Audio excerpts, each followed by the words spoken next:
appraisals are obviously a big part of a transaction. If you have someone who is financing, whether the seller has a buyer that's financing or you're representing the buyer. So it can cause a lot of frustration if we don't have the right measures in place and if we don't understand how some of the things work. So we've got some questions for my panelists. I'm going to introduce them.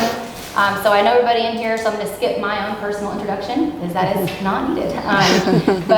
So right here to my right, this is Chelsea Stevens. So she is actually the Appraisal Department Manager at the company that I work for Legacy Mutual Mortgage. She's been in mortgage forever. She is my property. If any of you ever send me like, hey, does this listing, like, does this property qualify? Is this whatever? I immediately email her. Let's talk about this. So you want to just give a quick introduction? Sure. Yeah. So I'm Chelsea Stevens. It's since 1996 is when I got into mortgage. Property, I've been specializing in property since 2008. I said that on the way up and I was like, wow. Yeah. That kind of hurt a little bit. And so yeah, I've been with Legacy 6 years. I just had my 6-year anniversary. All things property. I also manage their condo department. So if any of you are working with condos, I also help get their condominiums approved. I don't know if that's a big market for you or not. We have some condos in Fort Worth, some in Arlington. Yeah.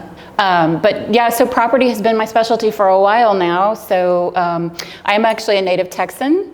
Grew up in Austin, moved to Waco recently. So I feel very confident in the Texas market, very experienced in all the changes that we've been through in the last little bit. So I feel really confident in our market and the markets in Texas. So that's me in a small nutshell. And then we also have Jesse Ruckle. So she is are you actually owner or is president? I am. Owner, yes. Okay. So she is one of the owners of the I Appraisals appraisal management company. So we'll define a little bit more of like what an appraisal management company does and what the role they play in the transaction. But she came all the way from Austin for us today. So she does have a daughter in Irving, I just learned. So you got a little twofer there, but you want to give just a quick introduction? Sure, yes. I am Jesse Ruckle, and I own and operate I Appraisal, which is a state licensed appraisal management company. And we can get more into that, what that is later on. Been an appraiser since 1989. Before there was licensing. So I've been through all of the changes in the industry and the regulations, having run my own independent business. I've been on staffs of lenders, worked for a big appraisal firm in Austin, and left that firm to create I Appraisal, a boutique Texas management company, so that we could continue the relationships throughout the state with appraisers in each market and feel like we, as Chelsea spoke to, have a good handle on the nuances of all of the metro markets and then getting out into some more rural areas. So I'm a VA appraiser, FHA approved, SRA with the Appraisal Institute. I'm heavily involved in Association of Texas Appraisers, where a lot of our appraisers also participate. So yeah, that's me in a nutshell. Awesome. Well, we're super excited and very lucky to have both of you here. Some great resources. So I already have a list of questions that's been collected ahead of time. If you guys do have any questions, we are a pretty small group here, which will be good. We can really be more engaged and kind of hands-on. So if you do have questions as we're talking, please let me know. And if there is, if we have time, we'll do a Q&A after as well. So I am going to kind of jump around here. I've got just lots of notes and questions, but what I want to start with is, let's actually start with what the AMC is, because I think there's a lot of perception, like, well, who do you pick for your appraiser? I'm like, well, I don't pick it. So can you explain what the AMC is, what purpose they serve, and maybe kind of the history, because since you have been in this a long time, like why I'm not able to pick my own appraisal. Sure. So the AMC model, Appraisal Management Company, really sprung out of the Dodd-Frank Act after the mortgage meltdown. So at that time, there was just direct relationship between lender and appraiser. And I was on the appraiser side of that, directly working with my lending clients. And what Dodd-Frank said by creating the appraisal management company was it really was intended to create this compliant firewall, sort of a middleman operating as a compliance piece of the puzzle, so that a loan officer would not be the one that could say, I want this appraiser to do my assignment. That became not I know they're allowed. going to appraise it where I want it. Yes. So there was no more steering of the Value. appraisal assignment. And so the appraisal management company, the difference between us and like a big appraisal firm, I came from a big appraisal firm with all employee appraisers of the firm. And when you have a firm, you cannot independently contract around the state. So if I'm in Austin running an appraisal firm, I'm not going to have an employee appraiser come up to Fort Worth to handle an appraisal assignment. But as a management company, I contract with appraisers all around Texas. So even though we're based in Austin, I have an assignment come in, it's down the street here in Fort Worth, I contract out with who I believe is the most competent appraiser to complete that assignment. And it's on a contract basis, but still has to be relational because you don't want to lose that trust and that competency factor. So that's really what an appraisal management company function is. And so when Chelsea decides, okay, who can best help me procure the best appraiser for this assignment, she will rely on us heavily because I have those relationships with the appraisers throughout the state. Mm-hmm. You had mentioned competency, so is there special classes they go through a vigorous, like kind of like we do for our licensing and stuff through the state of Texas? Yeah. Yes, we have to contract, and Chelsea does too, with state licensed and certified appraisers. And they have to have the level of licensing appropriate to the assignment. Yes. So a licensed appraiser can only complete assignments up to $1 million. You get in excess of that, and you must be state certified, which comes with an additional set of certifications, FHA appraisers. You know, obviously to be a VA appraiser, you have to be recommended for that panel. So yeah, that's part of our due diligence when we're onboarding appraisers to make sure they've got those certifications. So that actually prompts another question that I have here. So what does it take to be an appraiser? Like if someone just says, you know what, like maybe Crystal says, I don't want to be a realtor anymore, I'm going to be an appraiser. But if someone just says, oh, like I want to explore that trajectory, that route, what does that look like for someone who's wanting to be an appraiser? Like what does the schooling or trades look like?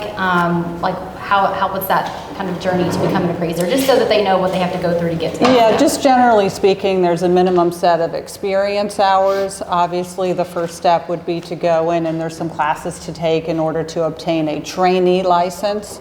In Texas, there's no longer this 4-year college degree requirement. But to become licensed, the first step would be to obtain your trainee license. There's, I think, 3 or 4 classes that you would take for that. And then the experience hours you would have to accumulate in order to get the basic licensing. And to do that, you really need to work with an experienced appraiser mentoring you, you know, supervising you. And so experience hours, classes that you need to take, and then it just continues to escalate if you want to then get to that certification level. But it's, all in all, I would say it's probably about an 18-month to 2-year process. Yeah. By the time you would... like 1,000? It's a lot of hours. Yeah, It's a lot of 1,000 to hours. 1,500, yeah, depending on what level of licensing you're going for. Yeah. So we'll pivot to a question for you, Chelsea, and then if you have a perspective on your side, Sure. we'll go from there. But when we get an appraisal, you know, obviously the big thing that we all look at is, did it make value, did it not? Let's move on. This is so triggering, by the way. Trigger warning. We're going to talk about value. Yes. So can you kind of go through the process? Like what does an underwriter look for when reviewing an Sure. appraisal report?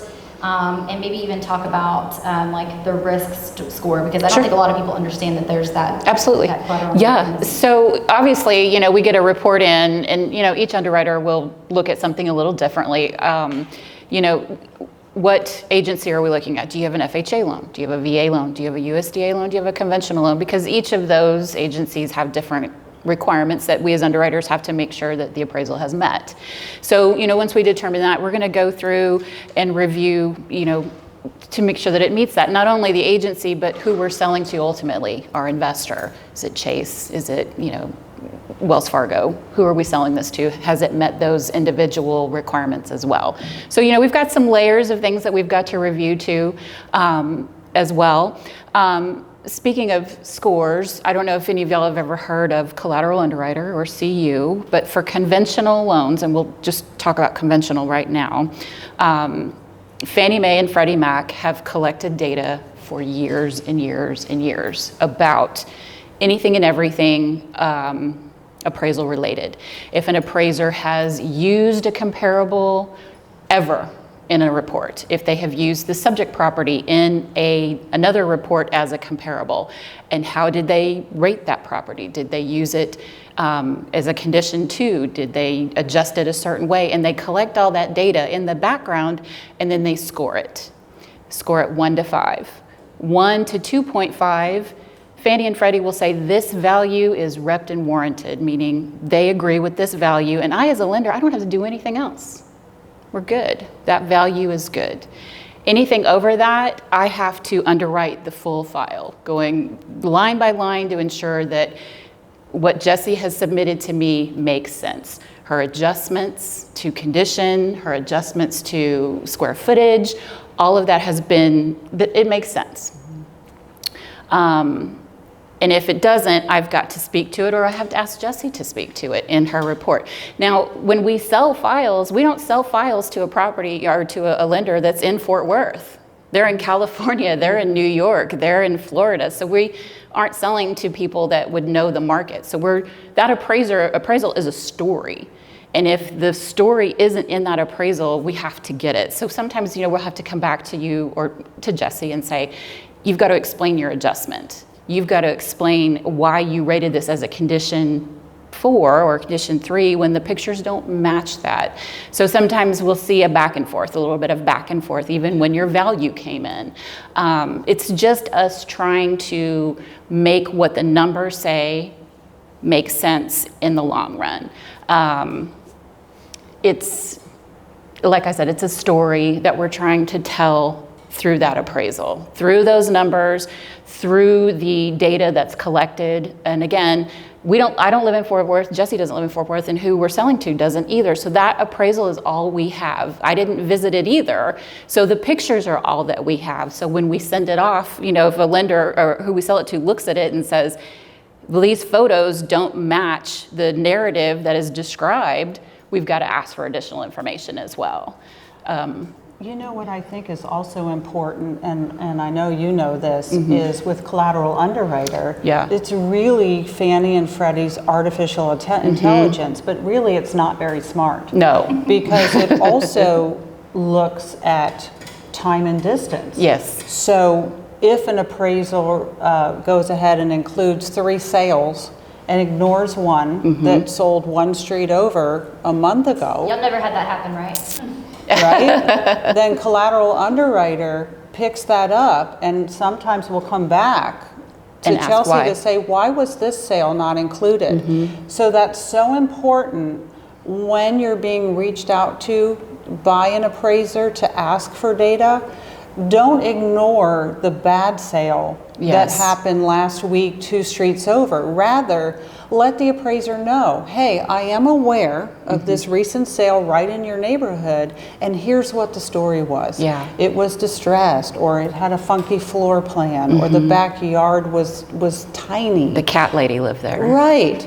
So it's important because collateral underwriter, to Chelsea's point, is so important, and the appraiser has to write to that, knowing these are are the eyes that are going to be on this report. And so it's their licensure and standards of practice that they have to adhere to, that they can't ignore. They have to address all sales. And that's, to your point, too, those sales in that market can't be ignored. So if that is a sale in that market, it does have to be addressed. Even if it's not a comparable, or are you talking about something that is? If it is comparable, even if it's a distressed sale, we're getting divorced and we want to dump it because we can't stand each other anymore.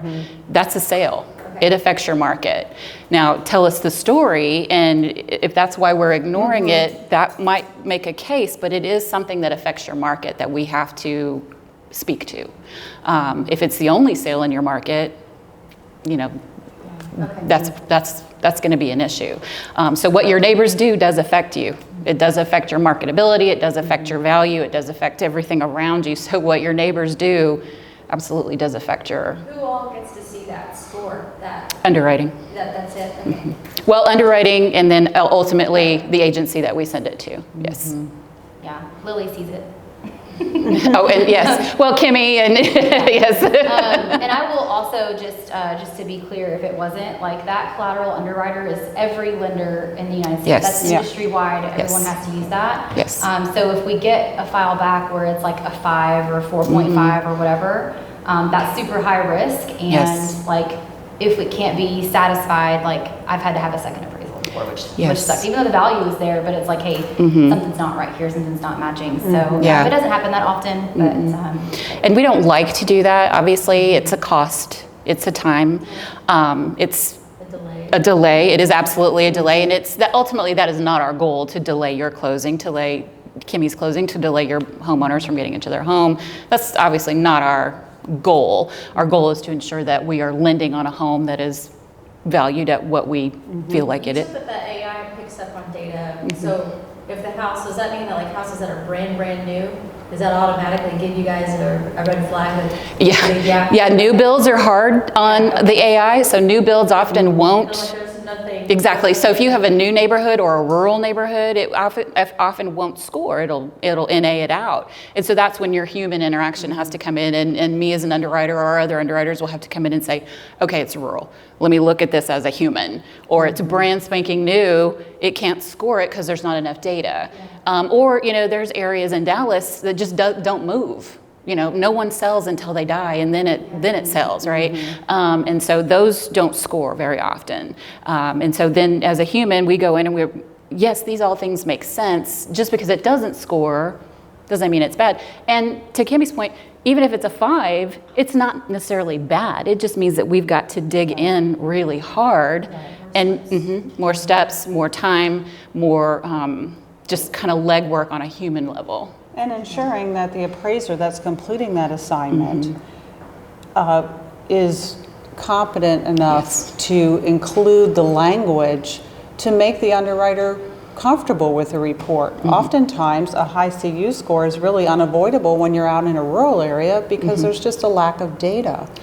But we contract with those appraisers that can speak to that and say, hey, there's only been this much data, and I'm using this sale to demonstrate value for this component, and I've got this sale for this, and by the way, I've added a sale more than 12 months old. Yes. Or maybe it even has to be the county over in certain circumstances where you have a very unique rural property.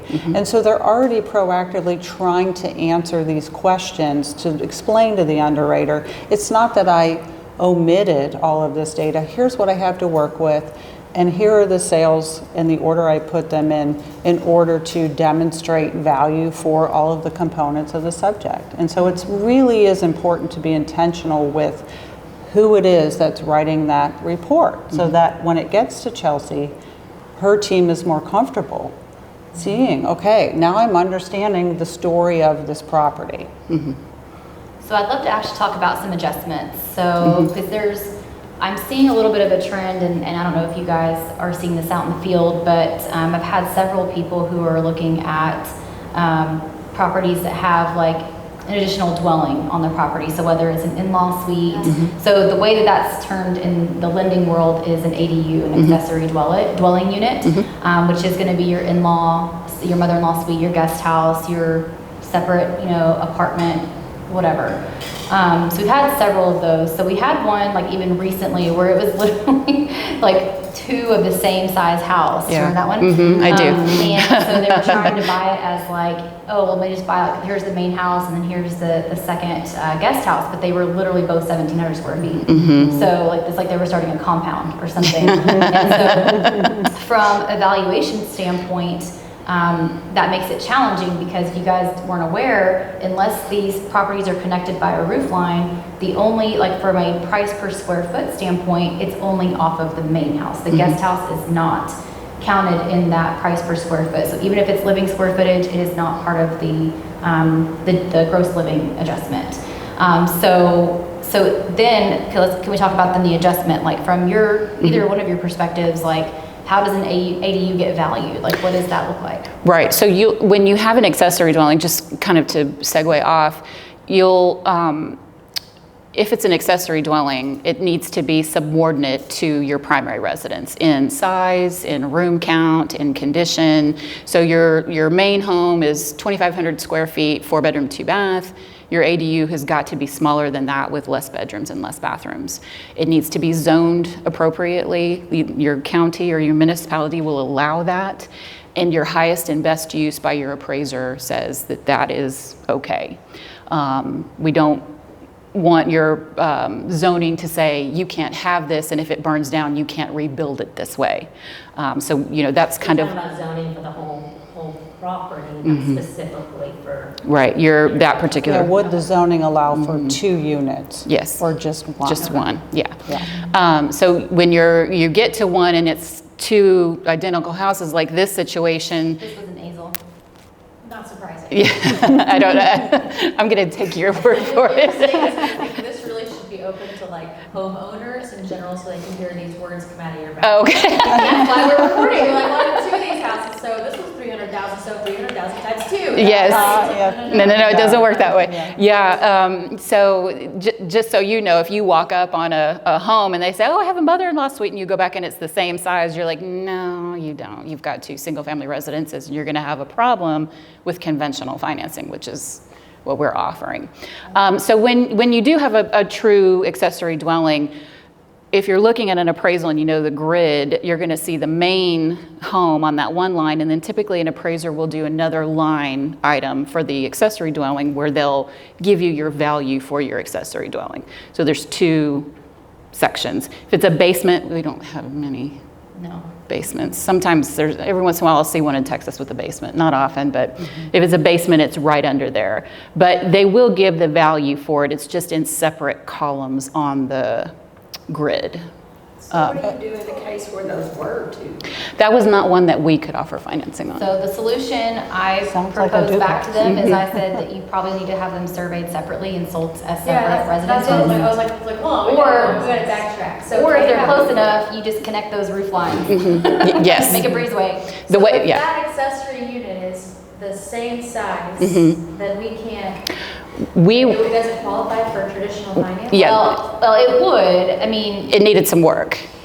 but the main house would be one value, and like they were like in this case, I think they were trying to sell it for like 500,000. But like, This is just good to know, because every now and then Yeah. you'll get someone pop into your Facebook and said, hey, I'm thinking about blah, blah, blah. Like, what do you think? Like, will this add value? It's like, well, just make sure that it's smaller than your main dwelling. yes, that's for sure. Yeah. That definitely is the best practice for sure. Okay. What about how much? So, There's not a percentage that I'm. There's not a set rule. It No. just needs to be superior. Inferior to Like, your in- main home. In this specific case, it was literally like 5 square feet different. Like it was it's like almost the same house Yeah. built twice.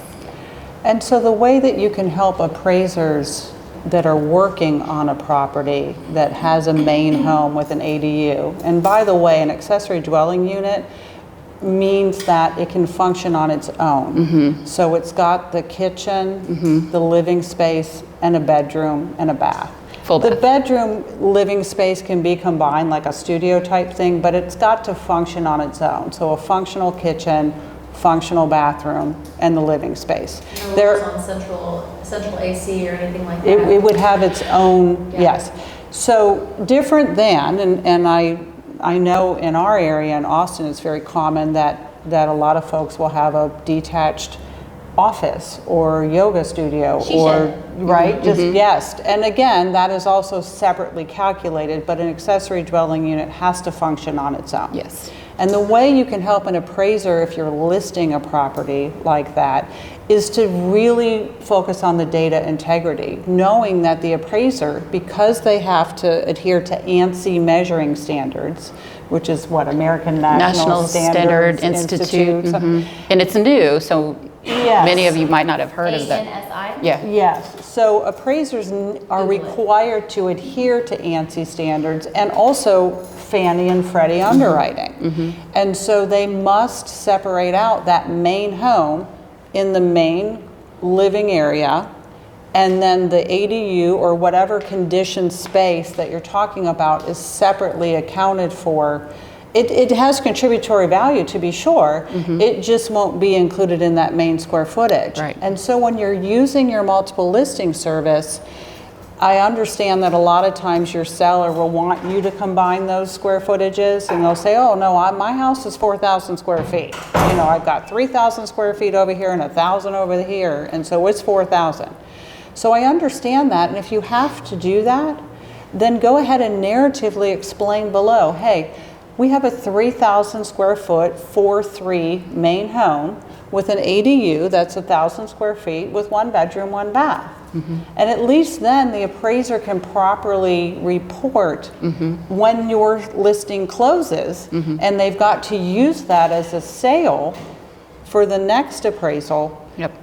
They've got data integrity to rely on, rather than thinking, oh, well, this is a 4,000 square foot home, and improperly accounting for what really was going on, because that's probably going to hurt you next time around. Yeah. So data integrity is so huge when we're talking about accessory dwelling units, you know, garage apartments, detached guest quarters.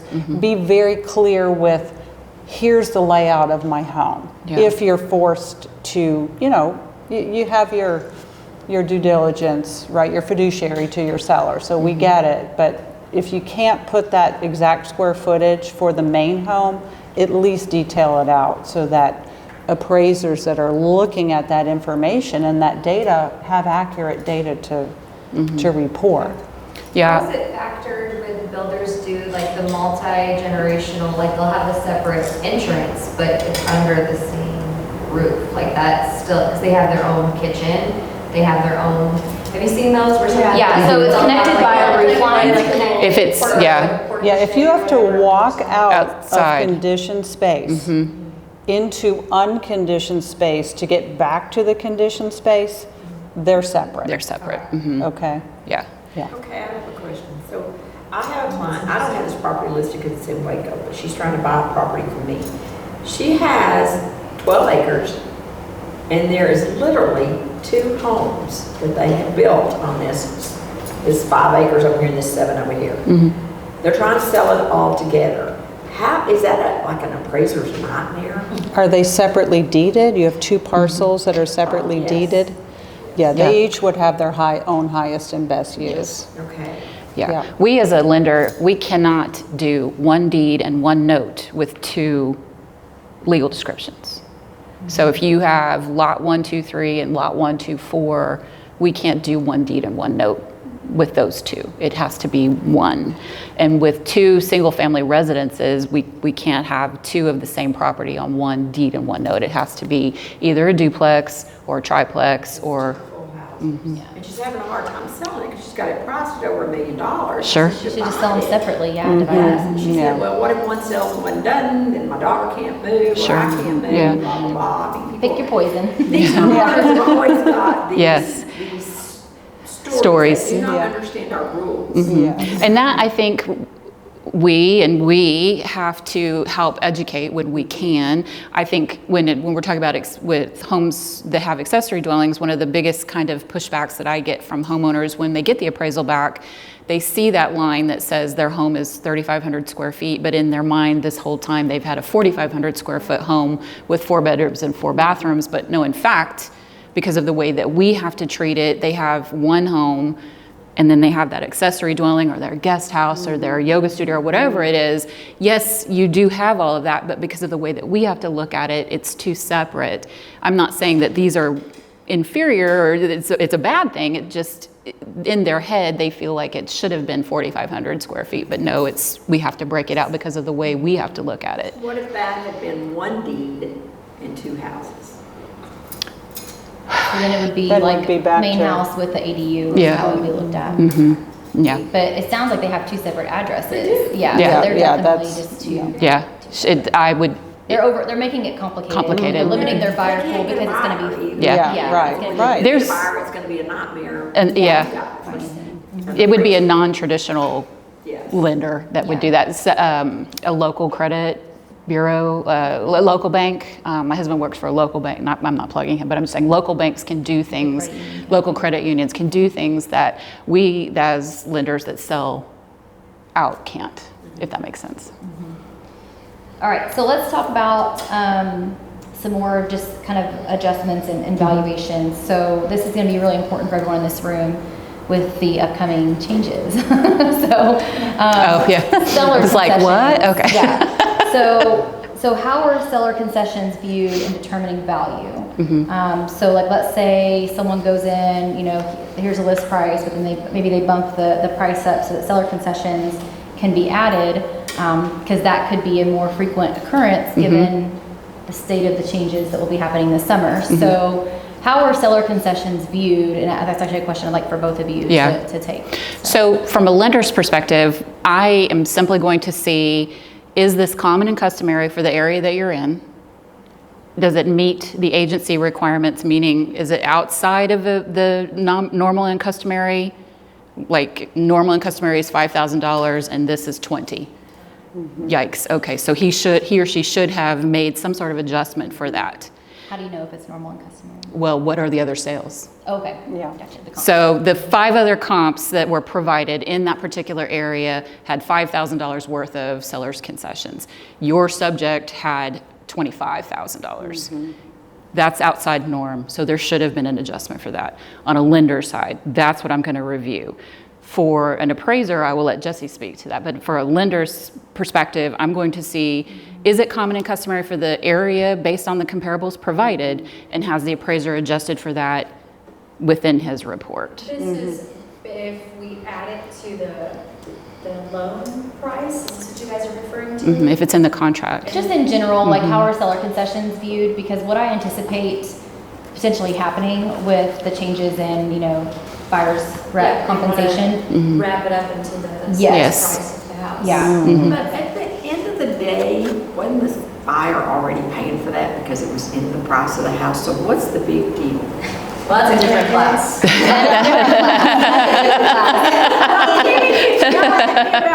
But in reality, it was already included in all these comps. Well, but that's back to Chelsea's point. If it's in all of the comparable Right. data, then it would be pretty reasonable and customary for the area. To Chelsea's point, and we can talk about the difference between a resale and new builds, because it's different. Those are different. So on a resale, if all of the other homes are selling for $300,000 with $5,000 in seller concessions, and yours is selling for $325,000 with $25,000 in seller concessions, then all of a sudden, what's going on here, right? That, were you inflating the contract price simply to give a seller concession? The loan has to be collateralized by supporting data. So if the comparable data is out of kilter with what's going on your transaction, then that's what the due diligence of the appraiser is, to understand, hey, something is going on here. And oftentimes, what we'll encourage our panel, and what I would do, is reach out to the agent and say, what what happened here? You know, you've got $25,000 worth of seller concessions. Was there a major repair that needed to be made and you just decided to give that cash back rather than put a repair amendment in your deal? I didn't realize that the appraisers looked at all the details of the contract. Yes. I really thought they went in and just gave it a value. I didn't even know No, they they're- really cared about. They get a copy of the They get a copy of the contract If they and got a copy, I yeah. didn't realize they looked at. they're required to They're required read, to analyze they have to this. read the whole thing. Right at the beginning, if you've ever looked at an appraisal, a URAR form, it's literally right there at It's the like the top. second line. That they I have reviewed to this contract. Yeah, Analyze the yeah. So contract. that's a Yeah. lot of little bitty stuff in there that our eyes don't. Yeah. Yeah. You jump to, did it make value? Yeah, they have to, they even go in, like if you have a lease back, like at the back of your contract and your borrowers, your sellers are leasing back to your buyers for, 3 weeks or whatever, they've got to speak to that as well. So I mean, whatever you write in there, I'm going to see it and she's going to see it. What about amendments? Yes, all of it. Inspections, seller affidavits, all of that, we see that. Y'all look at inspections. Yes. How'd you get those? Well, sometimes they come over, sometimes we get them. I don't like to see them. Nope, This is not on my team. Yeah, yeah, no. It's put into a trash folder. Yeah, I don't like to Kimmy see and them. I would agree Yes, with you. I don't like to see them, but if they make it to us, we do see them. So just be cognizant of what goes into your contract. Just FYI. Yeah, I agree with you, Kimmy. There's no need to Yeah. forward that. But oftentimes there is an amendment with repairs. You know, the inspector called out the roof and now we're Yep. going to negotiate to replace that. And so that would then, the appraiser would have to look at that and say, okay, this is a contractual repair. This is part of the contract. So this final opinion of value is assuming the roof is new, is going to be replaced. That helps. Yes. Yes. Yeah, so that way, on a hypothetical basis, the appraiser is saying this contract price includes a brand new roof because the contract is saying it needs to be replaced.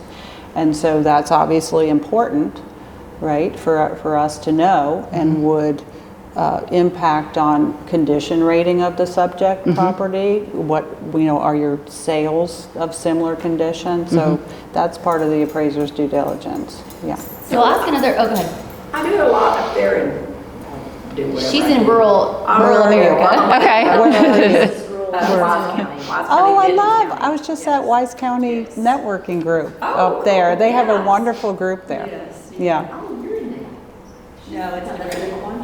yeah. Anyway, the appraisers call me for comps. Yes. Well, and you should be happy about Happy. that. Yes. Because You that's part of our protocol. Yes. As an AMC, that's part of our protocols. We encourage our appraisers, please Yes. reach out to the market participants to ask if they've got sales data to share.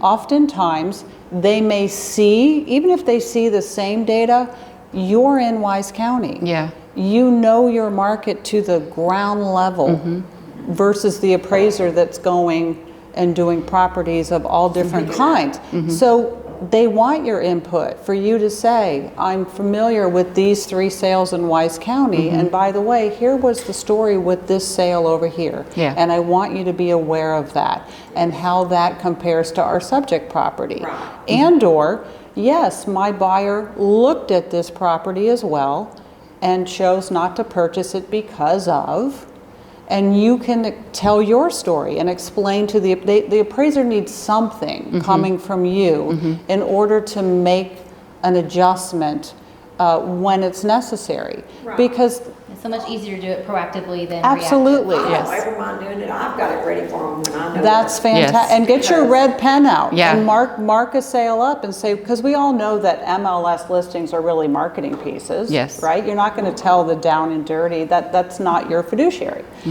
But you can get your red pen out and in your little packet that you're preparing for the appraiser to say, hey, I know this said this was good condition, but actually, here's what was going on with this property. Well, like I had And two tell the phases. story. this phase down here, phase 1 had pipeline through it and a little bit of flood, not just floodplain, but floodway. And so it was a little bit less. And so this is why on the other side of the road, we have higher prices. And I have never had one fail me yet. They all, You're proactive. You're sharing your knowledge. And the same is true with a school district. Maybe there's a funky line and you know that this section of the neighborhood is commanding a higher premium because it's zoned over here. Share that knowledge, you know, be proactive with it. And Do you have a template that you provide the agents to, for a listing agent, like if they're wanting to provide information so that they can get that appraisal up as high as possible? It sounds like Andy's got a really good one.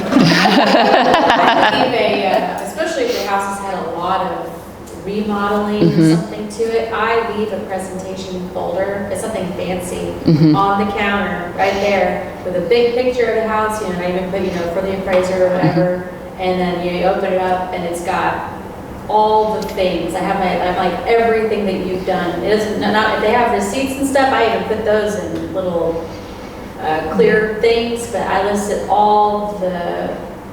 I don't know, something you wouldn't put line items into your MLS in a listing. description. Let them know, you know, that the AC was replaced in 2023, and then all those things. And that, I will say, that's So helpful. important Yeah, to a that's super helpful. plus then the appraiser likes you. Well, not only that, But so that is helpful to me when I'm underwriting a file. Say your home is 65 years old, but the appraiser has marked it as a C2 condition, and typically those two things don't go together. But I go to the appraiser's notes, and your notes are in there where it's been a gut remodel, and they've done all the. This makes absolute sense. I can ignore this warning flag from the model because it's a 65-year-old home in a C2 condition. I can completely ignore that red flag because the data is here. So that is super helpful. You know, whether intentionally or not, you're Amy? Crystal. So Crystal is so important because not only does it help Chelsea, but it's the appraiser's due diligence and obligation in the URAR form. They are asked to report Any updating? level of upgrades and renovations and year by year. So they need to report the roof was replaced within the last year. So there's increments within the last year, 1 to 5 years, 5 to 10, over 15 years. So you don't have to get down into the month and exact date, but if you can provide the appraiser and say, hey, the kitchen was gut remodeled about 5 years ago. The roof was replaced at the end of it, 1 I year. noticed, like, I will put all of my information on there as well, and I've never had anybody hesitate to call, like if they need more comps or they have questions about something. Otherwise, we wait till, this is just like 8 years later, but you know, otherwise you wait till you get the reports in, and I'm like, why didn't they just call me? And I feel like Well, it makes and- it more.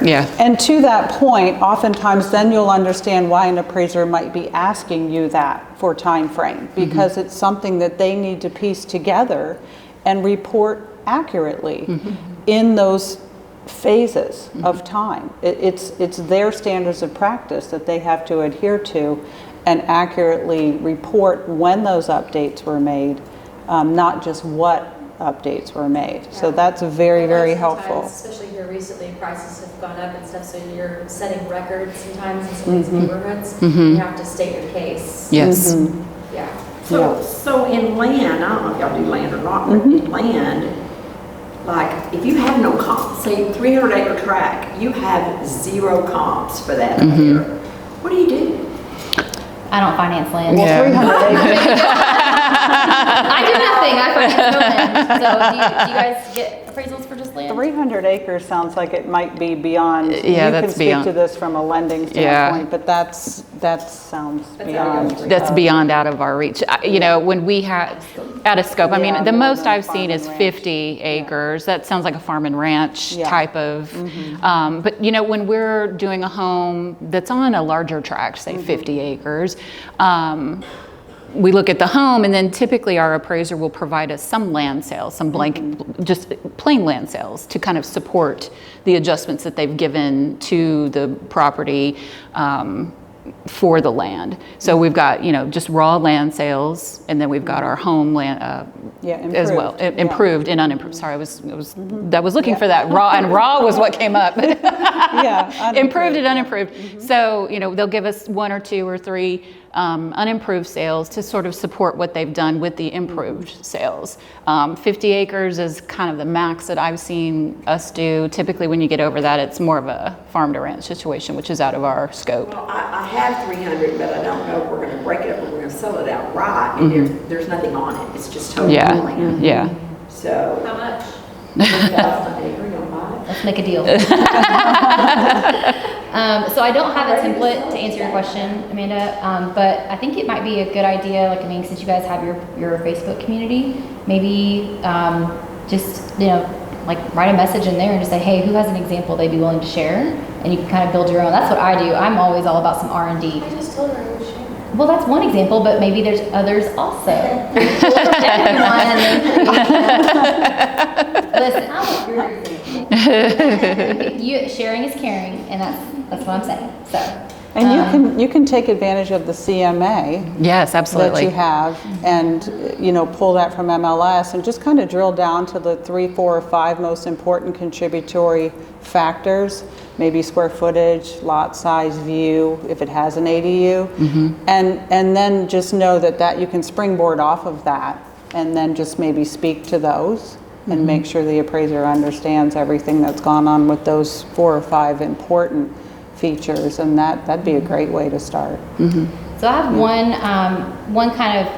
point that I want us to talk about, because it is super. I get this question a lot. So. I have a lot of people like, hey, 58% of my business last year was first-time home buyers. So I have a lot of first-time home buyers at those price points, right? So sometimes there's properties that maybe they're questionable, in nature. Maybe there's something that's not exactly perfect.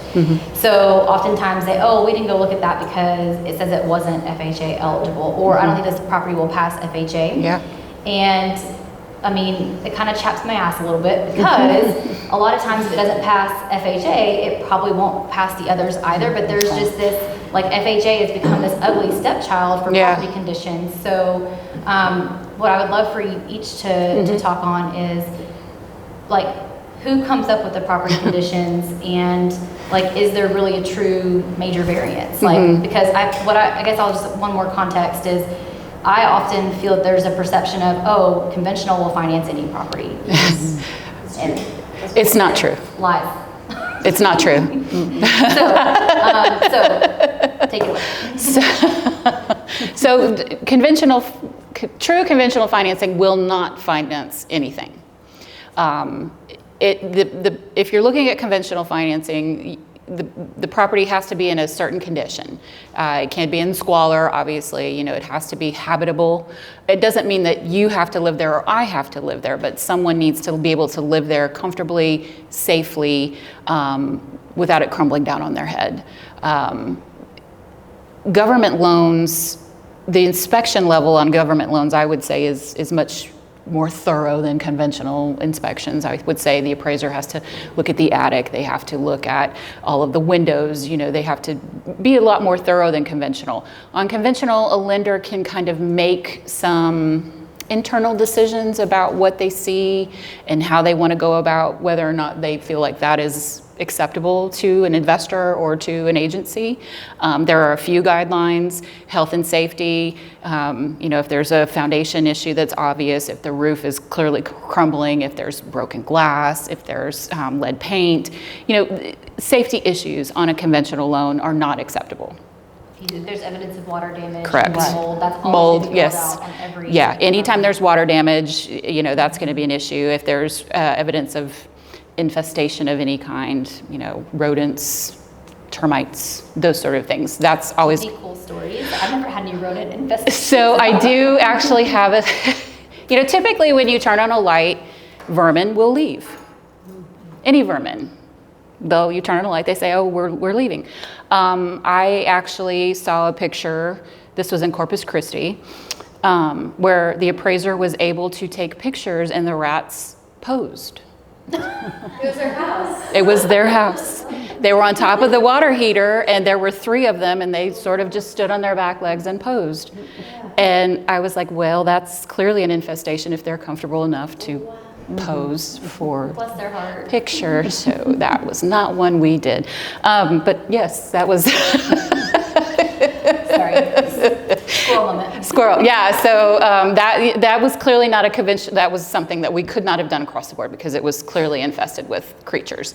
With FHA, not only do you have the health and safety, but you have, railing. There has to be railing on the stairs if there's cracked glass. It goes on and on. But with conventional, there's more leeway than there is with FHA. FHA and VA have their own specific guidelines that we have to drill down to. The HUD, what is the HUD? The HUD handbook. HUD handbook. 4000.1. 4000.1. And then VA also has their own guidelines. Conventional is a little bit more leeway, but FHA and VA, you do have to inspect a little bit more thoroughly. Yeah, I mean, ultimately, if there's a property condition, you're like, oh, this isn't going to go FHA, it might not go conventional either. You are so correct. Yeah. Because Yeah. I agree with you, Kimmy, that's a big misunderstanding. Because as an appraiser, to Chelsea's point on an inspection level, yes, you're putting your head and shoulders, you're taking a look at the attic. If there's a crawl space, you're taking a look at that. You're going around and testing all of the, I shouldn't use the word testing, just turning the water on, making sure that's functional, whether the home is occupied or not. Yeah. You would do that on a conventional home if it's vacant, because the lender's going to want to know. But in terms of the 3 S's, safety, structural integrity, stability, soundness, if you have a roof that is deficient and leaking, you have a foundation that obviously is settling, beyond just your normal pier and beam settlement. You have flooring that is, so soiled and damaged, infestation. As an appraiser, that's being called out regardless of the loan type. Right. That really, it's across the board. That would not differentiate between conventional or FHA. You start with on one side of the house with a bowling ball and it rolls to the other side. It might be an issue. Then the appraiser would just say, yes, there's evidence of settlement, and call for a structural engineer or professional to inspect. Because I'm not an inspector, I can't tell you what the issue is. I'm the eyes and ears of the lender. So I can call out, yes, there appears to be settlement, and then defer to professional judgment. When do we get, this never happened to me, but I know there's, like when they talk about lender required repairs, when do we get to that point? How does that happen? Yeah, so when the appraisal, it comes back, so it can come back 2 ways. So the appraiser can actually call it out and say, this is the value of this home, but it's subject to these things being done. Foundation being remedied or investigated, roof being, whatever, window being replaced, whatever it is. So sometimes the appraiser will call it out because it's evident like this must be done to meet the minimum property standards, or during Chelsea's review, she's like, I hate this property and I'm going to add conditions to it. I'm just kidding. But no, she'll look at I would never. Say, I would never. There's this happening, or Yes. I have a really actually a good example. We had a home that the appraiser made it as is, but the lady that lived there, for lack of a better word, was a hoarder. She had magazines and all of that. The appraiser made it as is, but as a lender, we made it subject to, we wanted it cleaned up so that we could see the house. Because, with a hoarding situation, there are things that you couldn't see that could have been additional issues, or covering holes or covering damage that we couldn't see. So that would have been a lender required repair, because the appraisal, he left it as is, but I was like, no, this is not going to fly. We've got to do better. How did that work? It didn't. Your appraiser's like, It didn't. She did, and I don't know what happened to that actually. We made that and she didn't want to do it, so it went away. I don't think it ever came back. We didn't work through that. You did not. This was way before you. Okay. I was gonna say, 'cause, I wasn't your house. no, we would have seen those pictures. You would have stopped. But it's, yeah. There's times where, we had one come back, there's condition ratings, and, if it's a C5, investors won't buy a C5, but like if you have a home that's the contract is as is, the seller's not doing any repairs, and it's C5, but I can't sell it as a C5. So I've got to make some lender required repairs in order for me to be able to sell that loan. So, you know, that would have been a lender required. So there are some solutions, like if that does happen, like say that a property comes back and there's a required repair, seller's being a little shit and won't fix it, then the solutions that we would then, I am who I am, you know. There's no better way to. Yeah. Yeah, it's difficult. I would have So, said. I'm not difficult, but. The seller's being difficult. Seller's difficult, yes. Okay, so anyway, so what you would be able to do, we would look at, okay, is the repair that's needed, is that something that's eligible for an escrow holdback? Where basically money's put into an account specifically for that, whether it's, you know, $5,000, $10,000, whatever it is it's gonna cost to repair it. It has to be funded at closing, and then it has to be done, depending on the repair, usually within 60 days or so after closing. Not all loan programs allow that, some of them have limitations for what can or can't be done, but that is a solution. Or if the condition of the property is beyond an escrow holdback, then at that point we can look at a renovation loan. So I know I've done a class on renovation loans before. I think Crystal, you were here for that one. You were here too, yeah. So we talked a lot about that, right? And I gave an example on that one. This was before Legacy, but you would have wanted to probably murder me. This is why I want AFR to roll out. But Okay. I can't murder you for previous stuff. It was an FHA manufactured home, and it had mold, it had a hole in the floor. I mean, there was a lot of like reasons why it didn't qualify, but we were able to close on it in its current condition, and then the renovations were done after. It just had to all be rolled into the loan. But just knowing and being super aware of the property conditions before the appraisal is important. And to say, hey, I have some concerns about X, and then we just see what the appraisal comes back. We know, hey, we have a plan B in case this goes Sideways. south. Yeah. So FHAs are really easy to flip to renovation loans if that is the case. I mean, I haven't had to do it on a conventional loan, but I would imagine it's similar on that. I think that's a good point though, because when I, am looking for a particular buyer where the listing clearly just says cash hard money or, Makes me so mad. conventional or whatever. To just have a conversation and help with the agent entity so then they could, help their client understand that, okay, if we go FHA, it's not necessarily means that you're going to have to foot the bill. Right? Exactly. Right. But as long as, of course, your buyer understands it, Yeah. they may have to come out of pocket initially because sometimes they don't go renovation loan, right? Maybe the deal does fall through, but if it's a property that does, you don't see those safety hazard red flags and it's just clearly the seller being Difficult. Yeah, and really, it's really the listing agent who's not able to communicate that education to their seller, right? Yeah. But I feel like you could, have that conversation with the listing agent, help educate him, right? To have that. And that's what I always say, like, More if, opportunities. when I have, because like I said, a lot of my clients are first-time home buyers, so a lot of my clients are FHA. They're like, oh yeah, we found this house we really liked, but it says it's conventional only. I'm like, where's that listing agent? I'm gonna call him, because why? Why are you listing it that way? The only reason FHA would be challenging is the 90-day flip rule. Yeah. And that's it.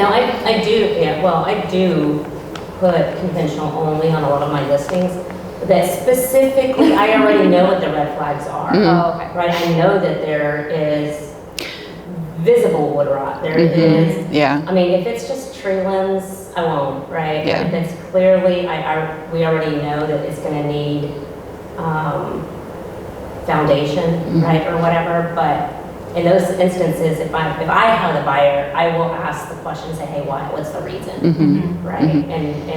But a lot of times, they'll just say this is what the seller is requesting, right? And so that's where I think the perception might be too that FHA and VA loans are more difficult than conventional loans, and the buyer doesn't want to go through. Or that they will underappraise consistently. Yeah. And I can pull stats to show that's not the truth. Yeah, my husband and I just recently, because we moved to Waco, we bought our house recently, and the agents that we were working with didn't want to work with people who had either a government loan because they just felt like it was going to be harder. That's not true. No. Sometimes there are more steps with a government loan, just inherently because it's a government loan. But you know, that listing agent may, and I don't know if y'all are listing, I'm sorry, but that listing agent might not be familiar with that process, and just the perception is that that's a harder loan to do. And that's not necessarily true. Conventional might be easier because you have, you know, less steps, but the government loan is not harder. And so if you're only saying that because you feel like the government loan is harder to do, so you'd rather have conventional, I feel like you're missing out on opportunities. So she had a point, they usually take longer. VA does take longer. Hey, I mean, just educate. Yeah. Just educate whoever. Not that much longer. No. I haven't run my stat, but like I have a deal that I'm closing or they're working on right now with Jericho, and I mean it's a 3-week close VA. Yeah, VA. As long as so VA has 10 business days to get their appraisal back to you Yeah. from the time that you order it. So ordering early is key. important. Yes. So that is tight. 3 weeks is tight for VA, but it's super possible. I mean, my average normally is between 21, 24 days on a VA. And I will say VA is opening up. For the longest time, VA was very archaic. You know, It used to take 6 to 8 weeks. it did, and depending on where you were, and a lot of times most of the appraisers were elderly gentlemen that, you know, just had, you know, weren't flexible and didn't want to work with you, and, you know, but, well,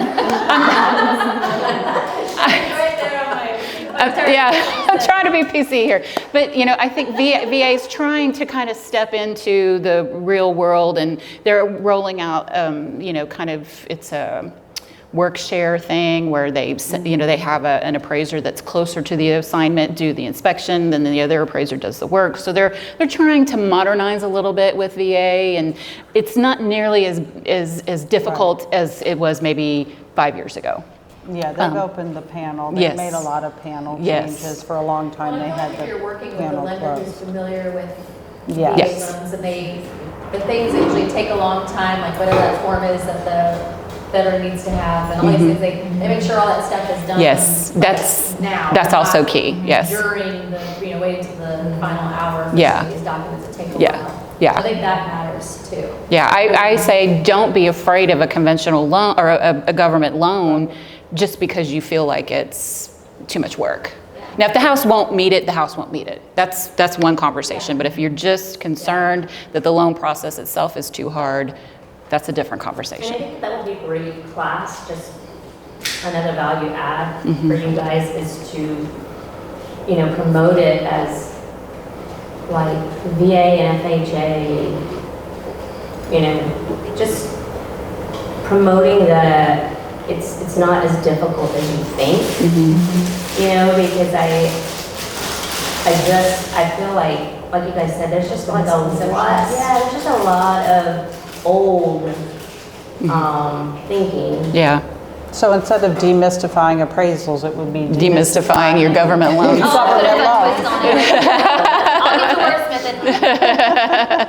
wordsmith. That's another show, yes. The more you guys get, you know, and the reason I came to this class is because it's lender taught, right? Yeah. It's not, Behind the scenes. behind the scenes, what a lot of people just, there's just, Especially the appraisal side. yeah, And the appraisal the side, side. just, it's just really good information to help, you know, people who, it's just not, they just don't have the education yet on. I'm in a ladies group in Waco, and one of the ladies that's in my group is, when I first moved there, she's a realtor. And we were introducing ourselves, and she looks at me and she goes, "Why do you hate realtors so much?" When we were, I said, honestly, I don't hate realtors. It was just funny that was when she found out that I was a collateral underwriter and I worked for a mortgage company. It wasn't, "Oh, nice to meet you. Oh, how long?" It was, "Why do you hate realtors so much?" Exactly, and so that we had that conversation, and we're great friends now, and it's just funny, but that was just the first words out of her mouth was, "Why do you hate realtors?" And it was an education for both of us to kind of sit for an hour and you know, just back and forth a little bit, but it was just the funniest thing, not, "Oh, you're from Austin, oh this, oh this." It was, "Why do you hate me?" I'm like, "I just met you, I can't hate you." Well, so let's talk about some best practices. Yeah. Yes. So obviously, at Legacy, all of our appraisals come in at value. Right on value, every time. We never have Never. low appraisals ever. Ever. Yes. Never. But in the event where an appraisal were to come in low, and let's say we disagreed with that, let's talk about what that process looks like. So, you know, in my 15-ish years doing this, I've had to do a handful of, you know, reconsideration of values, or ROVs is what we call in our world. But when we are having to challenge an appraisal, there's some do's and don'ts, and so that's one of the handouts that I gave to you ladies that you're welcome to kind of reference. But I want to talk about it from both sides, because I think it's important how we prepare to send information to that side, and then how they receive it and what the appraiser's expectations are. Use respectful. Yeah, I think that's. Don't be a shit. I think that's important because, you know, this whole process is so emotional. It's emotional for your buyers. It's emotional for your sellers. It's emotional people. I don't know what you're talking about. I mean, even more so after COVID. High stress. It's high stress, but not only is it emotional just because it's stressful, but you know, you get people and they're like, I love ranch style houses. I hate 2-story houses. My dad, when he was selling his house, at the beginning, he would sit when the people would come and walk through his house, and they would say, oh, I hate that painting. I hate this wallpaper. And he would get so worked up because Why would he be there? because he was he's a control freak, right? So he would get so worked up because, you know, people hated his decor, and they hated they didn't like it. And I'm like, but they're not buying it because it's emotional, right? But I spent $10,000 on this. Oh, yeah. Well, there's no bigger diss than finding out that your property is Exactly. less than what you Or it's not my taste or whatever. So when the appraisal comes back in and it's low, it's a diss. Yeah. It's emotional. It's like, well, you know, my cousin's aunt's sister's brother used to be a realtor, and he told me it was worth this. You automatically go on the defensive. Like, we're already. Yes, you're already angry. You're already disappointed. You're already, you know, worked up. You're already just this. So I think when you get one back that's not where it needs to be, you kind of need to back the emotion off for a second. Because an appraisal of all of the mortgage piece, it's the one subjective piece. Income is income, right? Your bank statement is your bank statement. Your job is your job. Your credit is your credit. But the appraisal piece is really subjective. It's the one kind of... What's an opinion? Yeah, Value. it's an opinion of value. So we have to back the emotion off, and let's look at fact, okay? So if we're gonna do a reconsideration of value, let's stop, let's look at what's in the report already. What comps did Jesse use? She didn't do it, because Jesse never comes in low. But what comps are in there, and what data is already in that report? And why do we feel like it's not valid? And then what did you use if you're the listing agent and you came in, when you were listing it at 550 and they came in at 500, where's the discrepancy? And then let's look at what the difference is. And then when we're submitting a reconsideration of value, we need to think, okay, I'm asking this licensed, very knowledgeable human being here, and I'm telling her she doesn't know what she's talking about. I do. So how am I going to best present that to her? Kindly. Well, I'll give you some buzzwords in a minute. Yes, kindly, and that's where I think, what did you say? Respectful language. Yeah. So, you know, we don't want to represent data that's already in the report. That is the biggest waste of time.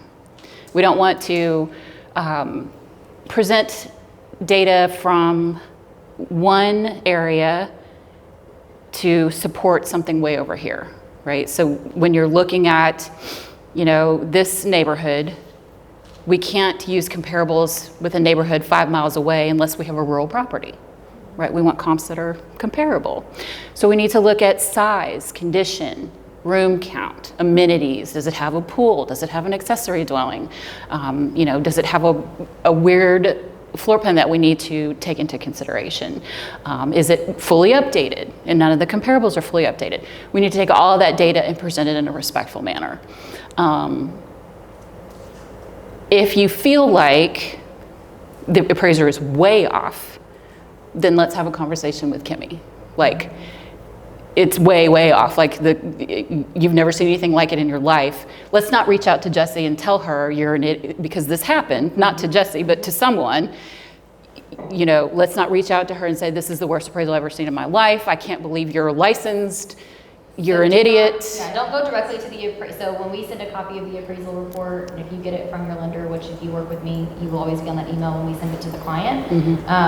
The appraiser's contact info is on there. Yes. But like you said, that is not the way to go about it. Do Right. not contact them. That will put them on edge and they will feel attacked, and then we're not Yeah. going to likely get much Yeah. way. Well, they're not allowed to discuss it with you anyway. Yeah, because it's not yours, it's mine and your client's. Yeah, due to confidentiality Right. restrictions. So- that's not even an option for them to discuss it with you. Right. After the fact? After it's delivered. See, in my experience, I've always had the appraisers that they'll call me, they'll let me know, like, hey, we're way off.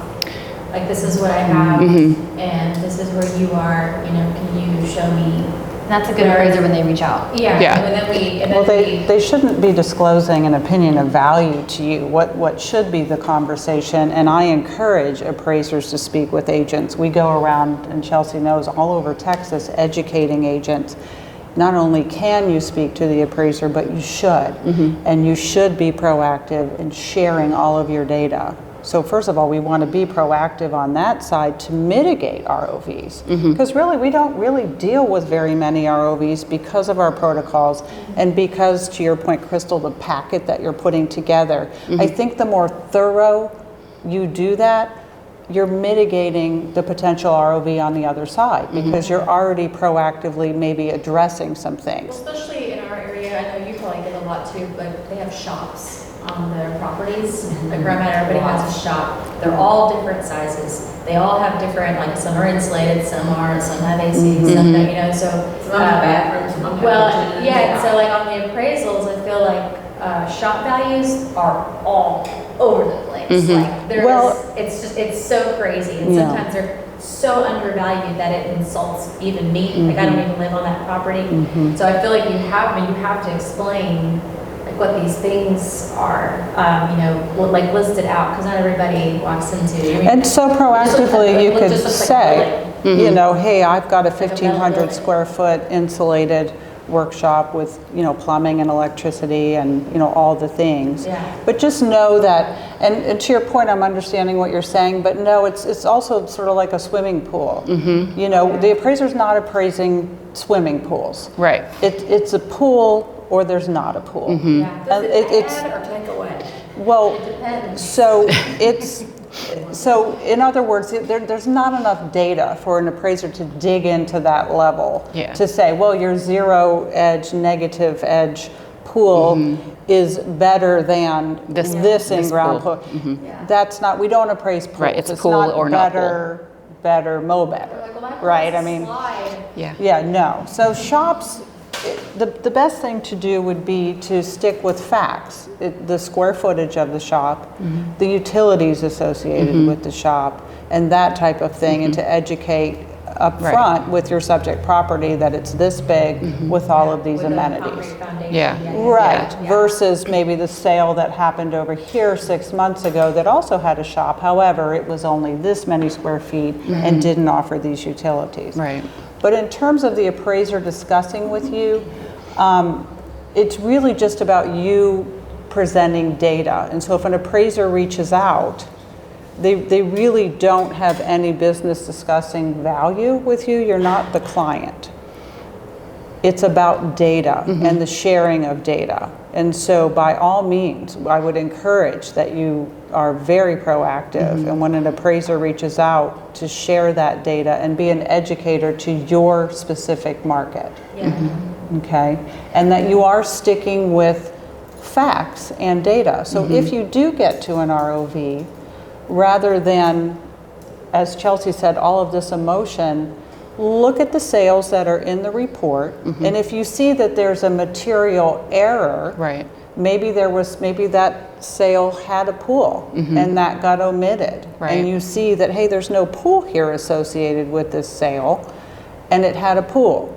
Or I know that that sale was significantly less renovated. We had a studs, down to the studs renovation. This home maybe had some new countertops and some flooring. Right. We're talking about different condition and renovation levels.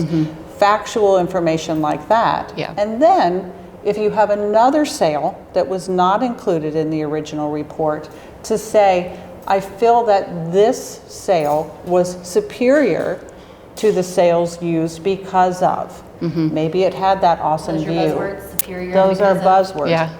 That it would be a substitutive sale that is superior to the sales in the report. I consider this to be the most substitutive sale because of.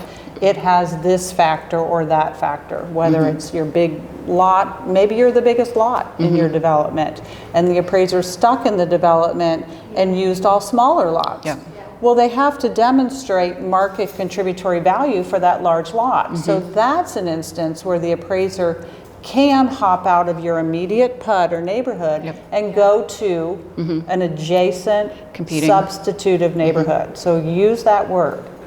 Okay? Adjacent, Because that's competing. the language the appraiser can Yes. use to explain to Chelsea why I left my neighborhood. I left my neighborhood and went to a substitutive neighborhood to pull this feature, that large lot, that awesome view. Or city, if you're rural and you have to jump cities. Yeah. We've had people jump years. Is Yes. So In certain instances. you know, like in certain instances, when we first started financing barn dominiums, there were so few. So there, you know, we would be okay with them jumping back 18 months, 2 years to show barn dominium sales. So if you've got a unique property or a property that has a unique feature that you need to bracket or to show the competing sale that has that similar feature, going back in time is okay, going a little further out, like Jesse said, to another city, another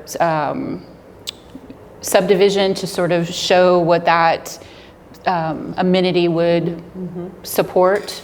That's always appropriate, as long as the appraiser explains, I had to jump and go to Dallas to show, you know, this particular style home. It'll happen sometimes, Sure. like we've done like dome homes in Yeah, the hill country or like a log home, right? Log homes, And yes. so- There's some weird houses in Austin. Yes. Yeah, that too. Aren't there like 3D homes now or something? Yes, so they Yeah, fit, all yes, 3D Fannie Mae has, softball, we see it on 30. yes, yeah, like, yes, 3D homes are now acceptable to Fannie Mae, so 3D printed 3D homes. printed homes. Yes. They've yes. sold some Have they? in our neighborhood. I yeah. haven't seen one yet, but Of course, 3D, Austin would be the first one to That's have what it. to say, obviously, it's an option. yeah, so 3D printed homes, Yeah, they're obviously actually there's really cool. not a lot of They're really sales, so they would have to, you know, jump around to find those sales to show supportive data for it. What do you call a barn dominium? So a barn dominium is a metal building, typically with the living quarters above or below, huh? What? Her shirt was on TV, sorry. Oh, What is happening? oh, there? there's a TV on. A barn dominium is usually a metal building. A metal building with the living quarters. Okay, Yeah. so a barn, Yeah. because everybody calls me, I have land for sale. Can I have a barn dominium? Yeah. They all just call it a metal hat. They really want a house that's metal, and they're calling them barn dominiums. That's In my view, a barn dominium is your house, a breezeway, and stalls, because I'm a horse girl. Oh, Okay, so that's what I call a barn dominium, or the apartment kind of house, say 2,000 square feet with your shop in the back. That's a barn dominium.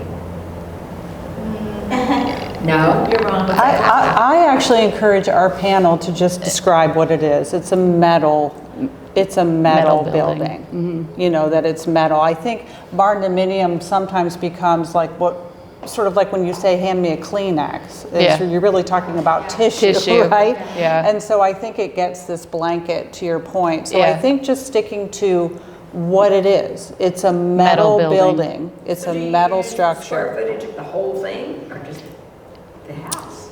Well, what you would stick So with The newer ones are houses. the new ones are house, so you're just, It's So your It's description, really not a barn dominium. so your description of the house and then the breezeway and the stall, you would just use the house. Yeah, you're going back to the standards we talked about. Yeah, the ANSI before. standards, yes. Yeah. Yeah, I think if you just stick with the facts of really what is the improvement, it's a I think metal. the agency description of a barn dominium is a metal building. Okay. If you're They're not saving any money, they all think they're. I can look that up though, and I can send No, that. they, Yeah. some of them are really, yeah, Yeah. yeah, I know. Yeah. I know. It was a new, Yeah. it was a new thing, you know, and so it was like shiny, this new shiny thing. Yeah. It's a new shiny thing, a new thing. But log homes, log cabins, log homes, those are more acceptable now. But again, you might have to drive a little to find Yeah, a then similar you might be going a little further back in time, and really for any feature that you're looking to bracket, you know, all the time the favorite question is, what's a pool worth? Or Yeah. what is my big lot worth? Yeah. Or what's this view worth? It's really about obviously looking in your immediate neighborhood for that feature, and if you can't find it, that you just sort of go out almost in concentric Yes. circles if you can to the next substitutive neighborhood. And by that I mean, a good test of that is, are you taking your buyer, or if they're looking here and you're going to take them to look over here, then you're considering that as substitutive neighborhoods. Homes of similar basic overall similar size and Yeah. design, quality Yeah. of construction. Yes. You know, My that most type of recent thing. listing right now that I have in Keller, it's very unique that it's on an acre. It has 50 by 50 shop. It's huge. It's like almost bigger than their house. Yeah. They've done a lot of improvements, you know, and it's in a great area. And so, of course, he thinks his house is worth, you know, $100 million. And so I told him, I said, look, we're going to list it. But I did prepare him, and I felt bad because it's kind of like a sad conversation. Like, this is it's probably not going to praise for this. But we had a full conversation, like a full understanding. Was went out. I was like, look, you know, unless somebody's coming over here handing you a pocket full of cash, you know, that they're going to finance this. This is what the process is going to be. These are the comps that are here. Yeah. No comps.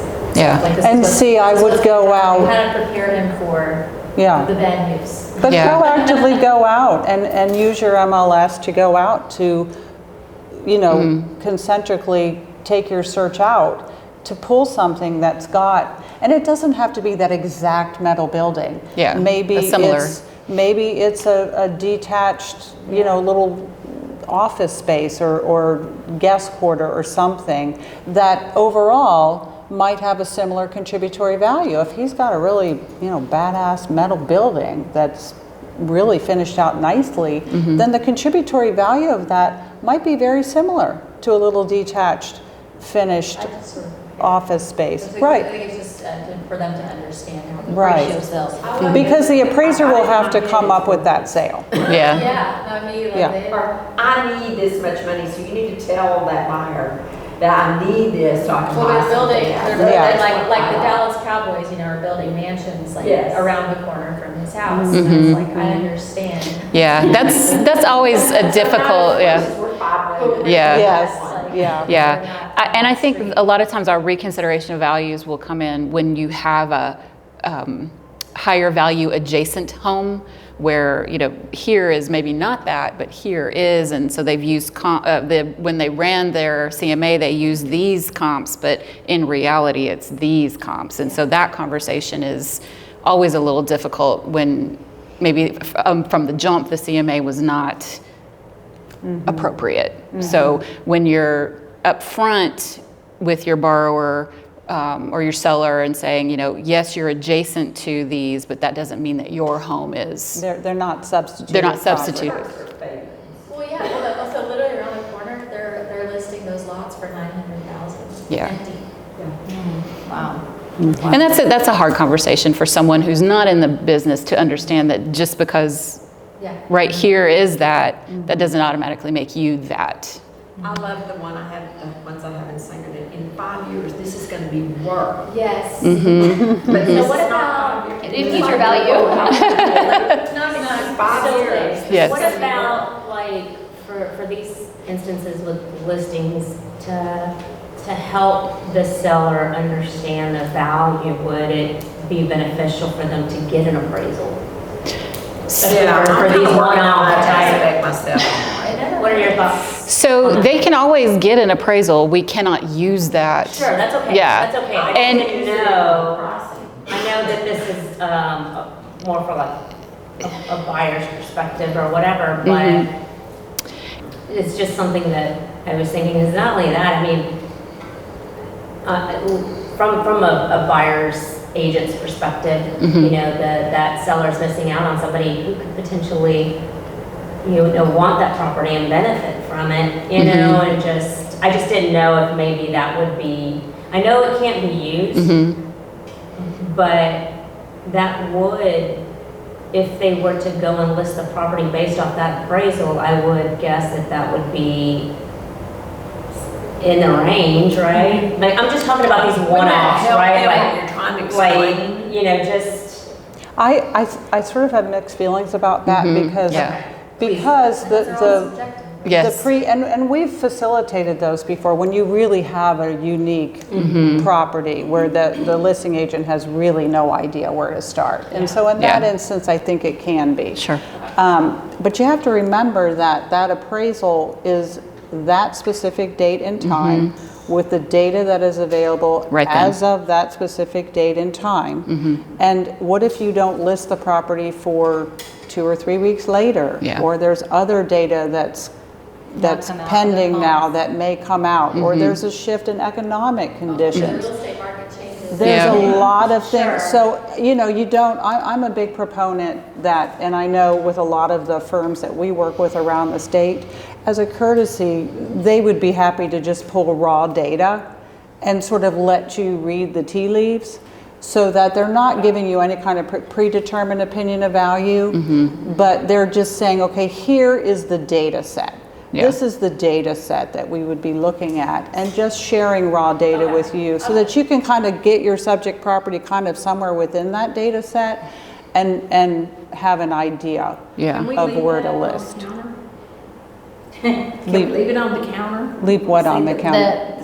Buyers to see if we've got a listing? If you were to have an appraisal done? Yeah. Oh, I wouldn't see why. It's your You're property. the owner of that appraisal. It's your property. I would encourage you to say, as of this date, this is your value.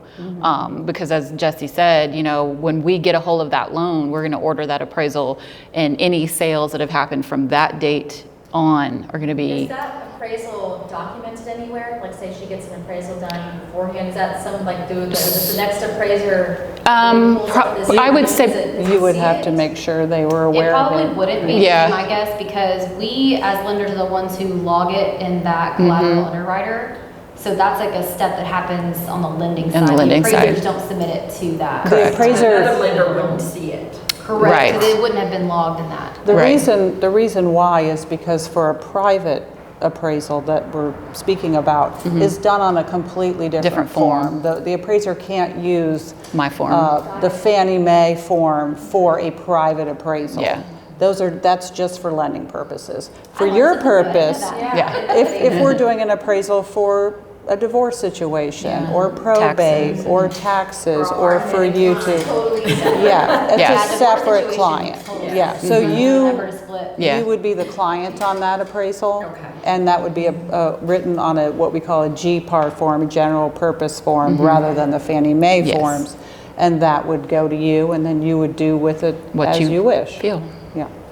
So I have one final really question, I guess really more for you, Jesse. So obviously we're in Fort Worth, we're Dallas, Fort Worth, I will be inclusive. But like we obviously know kind of what our market's doing and shifts, but I would love to, since you are in all of Texas, I would love to, if there's any just like market trends, like do you have any like just, you know, anything that you can kind of share about like what you're seeing statewide, just from like, you know, appraised values or just any kind of trends maybe you can share? Well, it's interesting because I probably would turn it around on a question for you all, because what we're seeing in really all of the metros recently is appraisals that are dealing with properties that have multiple offers, that are selling above the list price we're starting to see the full waiver, the full appraisal waiver again. I don't know if you all are seeing that here. So we are definitely seeing that. We're getting that feedback from our panel that there are multiple offers, and it seems as though they're letting me know that the agents seem to be aggressively listing properties with the intention of generating multiple offers. And so you're procuring contract prices above list price, and we are starting to see that appraisal waiver again. Is that have you seen that here? It is in certain price points. Yeah, I've seen it up in the Not DFW as Metro like around also. 250 to 350. I've seen Yeah, yeah. Like it's- And so just to understand that the appraiser still has to reconcile that contract price and where it is from the list price, and try to have that make sense with supporting data. And so we're starting to also get feedback on pending.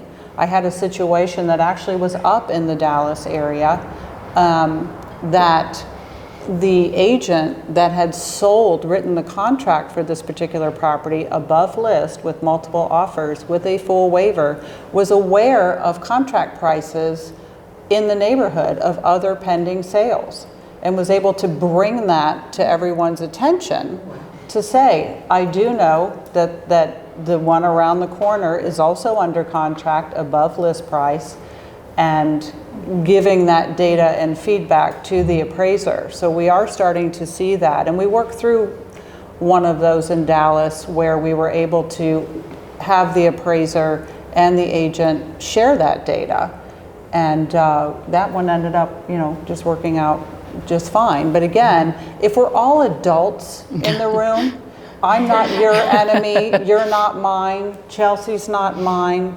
vice versa.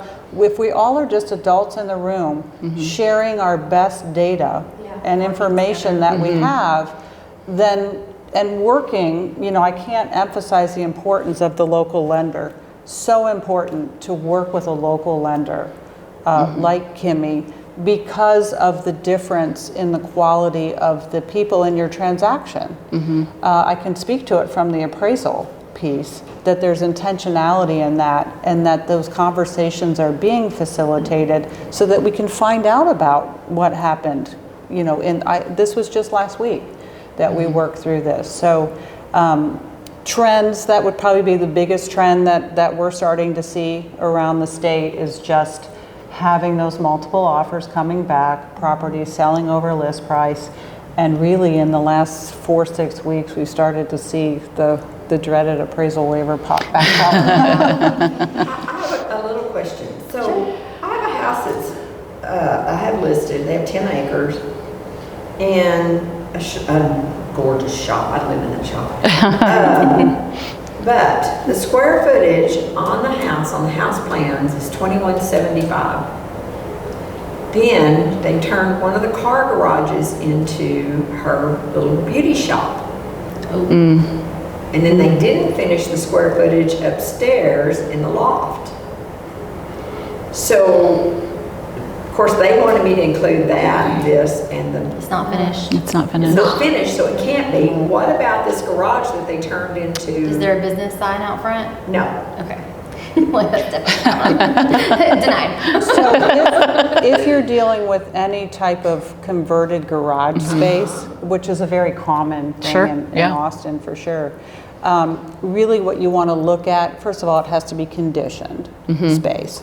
So, and is it commensurate with the rest of the home? So when you walk into that beauty area, is it finished similar to the rest of the home? Yes, it is. Okay, so really that becomes the judgment of the appraiser to really do their homework to see if the market is perceiving that to be conditioned living space commensurate with the rest of the home, versus sometimes in a converted garage, you're not having to step down and you've got vinyl flooring here where you got hardwood all in here and the water heater's there and you're pulling the, that's not right. So if it's finished out similarly to the rest of your home and flows with the home and condition, then that would, Okay, If they want the upstairs area, they have to finish it out. Finish it out. And we, well, this has been about. So I had a realtor there the other day that was telling her people, this is not considered square footage because the air conditioning doesn't go down in there. They have a little window unit. Is that true? Yeah, it's conditioned space. I mean, do they have like a little mini split or, yeah. Yeah, you don't have to have central AC. It's, window units are acceptable. It's just beautiful, isn't it? Yeah. Yeah, yeah. It's ultimately the appraiser's Discretion, call. yeah. They're at their discretion when they get out to the property, but that's generally speaking what they're looking at. And again, they're interpreting what's going on in the market. Is your typical market buyer going to come into this home and consider that to be living space for all the reasons? And if the answer is yes. Well, she also said they needed floodplain insurance because there was floodplain back at the back, 10 acres. So Well, that'll come up That's, in yeah, that's a, it wasn't near the house. You didn't need flood insurance. It was like on a little bitty piece of the land going back by the creek. so if the structure is not, No. then you would get an elevation cert and show that the structure is not, that it's just the back piece, and then, as long as it's not the 50-year plane where it comes in, okay, then you would just get the elevation cert to show that the property, And I've tried my best. There's a creek that runs through Sanger, Texas, and FEMA has got all its property marked floodplain because it's on that creek. But it hasn't flooded there ever. These people have been here 30 years. There's a little building sitting back there on the creek and it's never moved in. There's trees planted because there was an orchard there. And there's all these things, but FEMA will not adjust it. You better knock on wood right now. yeah, it's about to be the, I am, just because they're expanding a lot of that. So with the Dry creek. flood, I mean, It's a they dry may creek. still, depending on, like I've had some situations where someone, like their property hit that flood zone that required flood insurance. But doing like an elevation certificate and or also where is the actual property, the dwelling? Because like sometimes the property line can be partially in the floodplain, but if the dwelling itself Right. isn't, Yeah, it's then you don't have to You're- have then it, you're fine, but, yeah. But anyways, It's well, 27 acres though. yeah, yeah. With a shop, not even a house. So Yeah. it's just been a nightmare to sell. There's an entire set of townhomes in Fort Worth that's all in the floodplain. They just got flood insurance. Yeah. I've built some floodplain. He's not scared. Yeah. So, I ain't scared. not scared. Well, I appreciate all of you guys coming. That is all of the questions that I had. I know we were able to answer quite a few questions along the way, and I do want to respect everybody's time. So as you all know, when you come to my classes, if you guys will do a survey for me and let me know how we did, how you liked it. And then if there's any other questions, we'll stay for a few minutes just to answer those, but I did promise them that they would be able to be gone by 12. Also, while you guys are filling this out, I know that Ryan has been my little quiet ninja back there doing the videography, but he is actually also a real estate photographer, videographer. So if you guys ever need, find yourself in need of one, he is excellent. So, This was all very informative. Awesome. And it's nice because you guys, there is like you guys are the bad guys. But we're not. You're the bad guys. we don't hate you, don't hate me. No. At the end of the day, you have to remember that the appraiser, you know, there's a few exceptions, but I can speak for the vast majority. They look at a contract and they want that to work. They have to just write to their regulators, their underwriting guidelines, and they want it. So be a partner. Yeah. That makes sense. And our- Every now and then you're like, should we go for bad news? Did boyfriend break up with you? And our ultimate goal is to close your loan as well, because if we don't close loans, we don't stay in business. So our ultimate goal is to close the loan too. We just have to do it compliantly to our agency guidelines. So how we get there is, I think, where the adults in the room. The adult in the room working together. to that common goal is Yes. where we need to be.